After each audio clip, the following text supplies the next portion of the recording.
Bom, a gente sabe que lavar as mãos com água e sabão ou utilizar álcool gel várias vezes ao dia são medidas simples, mas que evitam o contágio desse novo coronavírus. Agora, medidas simples e muitas vezes inacessíveis para uma grande parcela da população, sobretudo pessoas em situação de miséria e moradores de rua. E o que fazer para que essa parcela da população possa também se prevenir contra o novo coronavírus?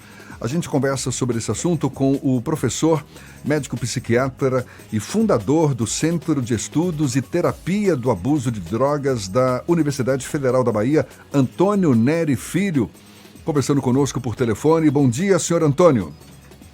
Bom dia, Jefferson. Como vai? Tudo bom, prazer tê-lo conosco. Muito obrigado por aceitar o nosso convite.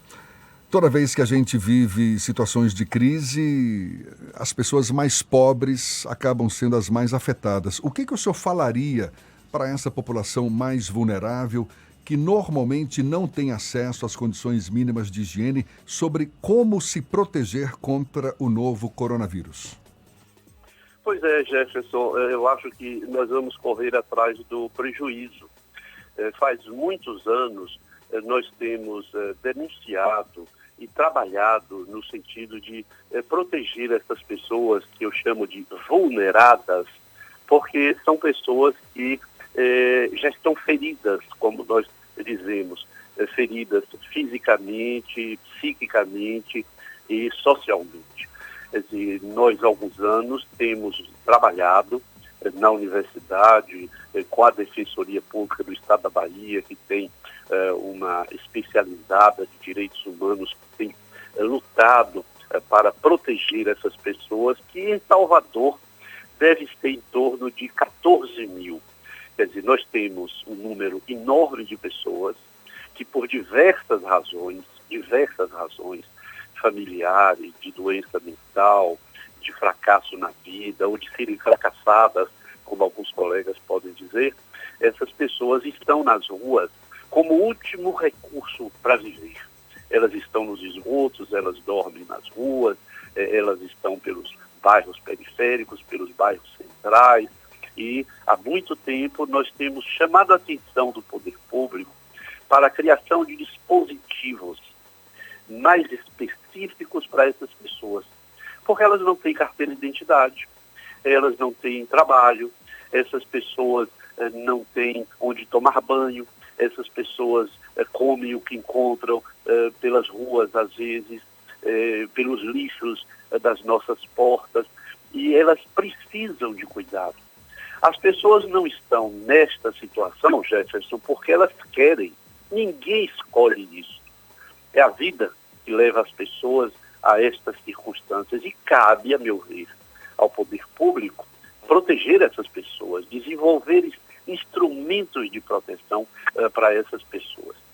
Felizmente, nesses últimos 2 anos, eu acho que o poder público tem se voltado, ainda menos do que eu gostaria, mas tem se voltado para o cuidado com essas pessoas. Lamentavelmente, os pontos de cidadania, que eram dois locais, o Pela Porco e ali na Praça das Mãos, onde tinha uma equipe treinada, competente, para receber essas pessoas e orientá-las, onde elas podiam tomar um banho, conversar com alguém, ser orientada para um serviço de saúde. Lamentavelmente, esses pontos de cidadania foram fechados. Eles eram dispositivos da Secretaria de Justiça. Hoje, na Bahia, você tem o Corra Pro Abraço, que é também ainda vinculado ao Ministério da Justiça, que faz um esforço enorme para cuidar dessas pessoas, mas nós estamos muito longe. E neste ano de 2019, a Secretaria Municipal de Saúde, e aí eu tenho que reconhecer que o secretário Leofrades tem feito um grande esforço de colocar à disposição dessas pessoas instrumentos de proteção. Mas nós estamos ainda, a meu ver, muito longe. E nessa crise, lamentavelmente, eu penso que essas pessoas serão as mais vulneráveis e vulneradas, e elas é que vão provavelmente morrer primeiro, porque elas não têm nenhum dispositivo de proteção. Como é que elas vão lavar as mãos? Como é que elas vão chegar ao serviço de saúde?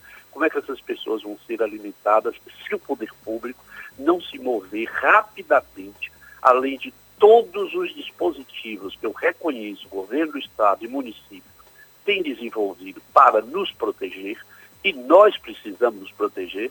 Não basta o dispositivo público. Se cada homem, mulher, criança, velho nesta cidade não se proteger, nós teremos certamente grandes dificuldades. Mas estas pessoas de rua, elas não têm possibilidade de se proteger. Elas precisam ser ajudadas a se proteger. Elas precisam ser protegidas.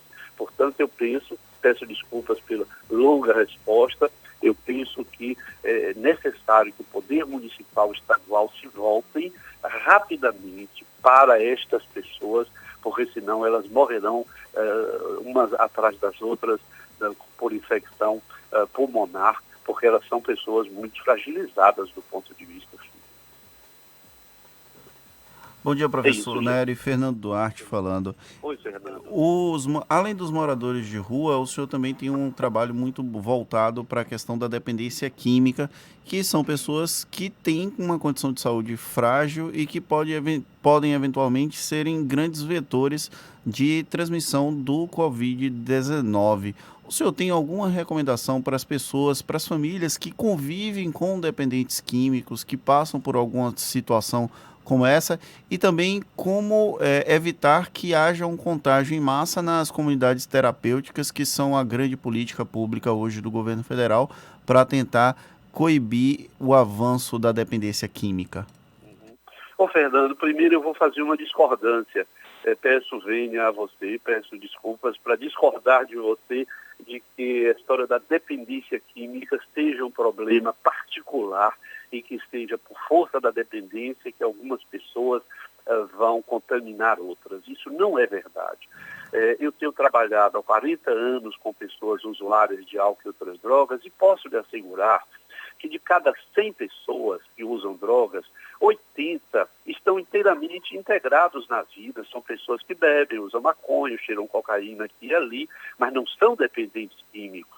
São pessoas que têm plena capacidade de entender o que estão fazendo na vida e, portanto, elas não são diferentes de mim, de você e da maioria das pessoas. Portanto, vale para os consumidores de álcool e outras drogas as mesmas recomendações para aqueles que não usam droga nenhuma, pelo menos drogas ilícitas.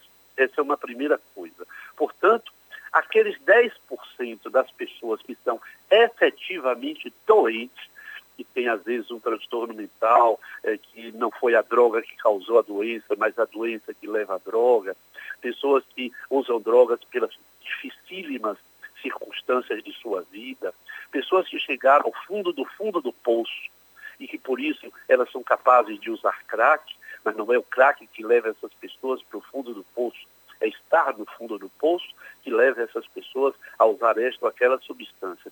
Estes 10% estão nesse grupo que eu acabei de mencionar, de falar aí a você e ao Jefferson. Essas são pessoas que precisam de proteção do governo. Agora, com relação às comunidades terapêuticas, eu acho que vale a mesma coisa para todos os hospitais. Se as comunidades terapêuticas têm 100, 200, 300 pessoas internadas, é preciso verificar rapidamente quais dessas pessoas necessitam efetivamente de ficarem sob cuidado, porque eu tenho informações e conheço algumas comunidades e verifiquei já há muitos anos que a grande maioria das pessoas internadas em comunidades terapêuticas não deveriam estar lá. Não são dependentes químicos. São pessoas que eventualmente fizeram uso desta ou daquela droga, mas elas não precisam estar internadas e nós no CETAD, durante 35 anos, trabalhamos com milhares de pessoas dessa cidade e de outros estados em regime ambulatorial, sem nunca precisar internar esta ou aquela pessoa. Portanto, cabe rapidamente ao poder público verificar que pessoas precisam ficar sob cuidado, são poucas, e as demais têm que voltar para suas casas, as demais têm que ser colocadas sob proteção em suas famílias, como todas as outras pessoas. E eu asseguro que não vai ser a droga que vai criar alguma dificuldade para essas pessoas. Pelo contrário, eu acho que as internações que eu tenho visto, internações compulsórias, internações desnecessárias, internações que não precisam ser feitas, essas internações, talvez neste momento agora, elas possam ser desfeitas, entre aspas, se eu posso dizer assim, e as pessoas voltem para suas casas e busquem outros recursos para cuidar desse eventual uso, desse eventual consumo desta ou daquela droga. Portanto, deixemos de colocar a droga em primeiro plano e coloquemos as pessoas e verifiquemos que reais necessidades essas pessoas têm. Portanto, eu acho que é preciso que o poder público verifique, como em todos os hospitais, a necessidade, a importância dessas pessoas ficarem ou não juntas e eventualmente transmitindo ou recebendo de quem vem de fora a transmissão desse vírus que representa efetivamente um problema como nós não pensávamos poder acontecer no mundo. Se bem que o Bill Gates, há 4 anos atrás, o famoso Bill Gates, fez uma conferência dizendo que no futuro, isso tem 4 anos, nós não deveríamos nos preocupar com bomba atômica, mas com a morte por vírus. E ele profetizou que nós teríamos problemas gravíssimos no mundo, como se fosse uma espécie de peste viral, que é o que nós estamos vivendo, em que o mundo viveria uma imensa dificuldade por não estar preparado para se proteger, para encarar esses pequenos micro-organismos capazes de levar a humanidade a situações de extremo risco e de extrema dificuldade, como estamos vendo agora na França, na Alemanha, particularmente na Itália, Espanha, e felizmente, apesar do nosso nível educacional e de nós temermos que o Brasil não fosse capaz de se proteger, mas nós temos visto que nós brasileiros temos aprendido mais do que países desenvolvidos, talvez pelo medo, pelo susto que nós tomamos, e particularmente a Bahia, acho que tem tomado posições muito efetivas de proteção. Certamente teremos problemas econômicos, certamente teremos imensas dificuldades, mas muito menores, a meu ver, do que teríamos se nós víssemos morrer um baiano atrás do outro por insuficiência respiratória, em razão de não ter para onde ir, porque o colapso do sistema de saúde é o maior dano e é o maior problema que o poder público enfrenta com relação a uma pandemia e a uma epidemia local como esta que nós estamos vivendo. Viva a Bahia! Lamento que o nosso governo federal, na Bahia, tenha impedido ontem a medida de temperatura no aeroporto 2 de julho. Isso é uma estupidez inominável. Acho que essas pessoas deveriam ser presas pelo bem público, apoiado na lei de proteção pública, de proteção social. Precisamos medir a temperatura das pessoas que chegam, precisamos impedir as pessoas saírem e chegarem, precisamos cuidar de cada um de nós, precisamos ficar em casa, precisamos pensar como trabalhar pela internet, precisamos nos unir, porque este é um momento de extrema dificuldade e eu não tenho medo de dizer que nós estamos vivendo uma peste viral e nós precisamos vencer pela solidariedade, pela comunicação, pela aproximação à distância e, sobretudo, pelo cuidado que cada um tem que ter consigo mesmo, lavar as mãos e se proteger e só ir à rua quando absolutamente necessário. Isso vai passar, talvez em 7, 14, 21 dias, e nós teremos achatamento da curva e retomaremos nossa vida. Mas, neste momento, nós precisamos nos proteger. E as comunidades terapêuticas têm de pensar nisso seriamente. Caso contrário, terão que pagar um preço, ou pagarão um preço muito alto se descuidarem.